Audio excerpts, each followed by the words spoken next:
నువ్వు నో చెప్పడం మొదలుపెట్టిన తర్వాత నీ మైండ్ ఫ్రీ అవుతుంది. అన్నెసరీ కమిట్మెంట్స్ లేకుండా మెంటల్ పీస్ కూడా నీకు వస్తుంది. నో అనడం వల్ల నీ లైఫ్లో క్లారిటీ వస్తుంది. నీ నిర్ణయాలు బలపడతాయి. నువ్వు ఏ దిశలో వెళ్ళాలో, నీకు ఏది సరైనదో నీకు అర్థమవుతుంది కూడా. నువ్వు ఎప్పుడైతే నో అంట మొదలు పెడతావో అప్పుడు నువ్వు ఎస్ అనే నీ మాటకి విలువ తెలిసొస్తుంది. ప్రతిసారి yes yes yes okay okay అంటూ పోతే దాని విలువ, దాని అర్థం తగ్గిపోతుంది.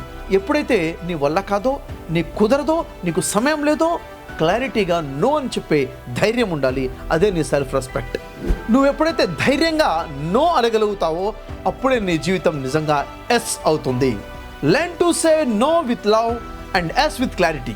మొహమాటాన్ని వదిలిపెట్టండి. మీరేం చేయగలుగుతారో అదే ఎస్ అనండి. ఏదైతే చేయలేరో దానికి నో అని చెప్పండి. ప్రశాంతంగా ఉండండి.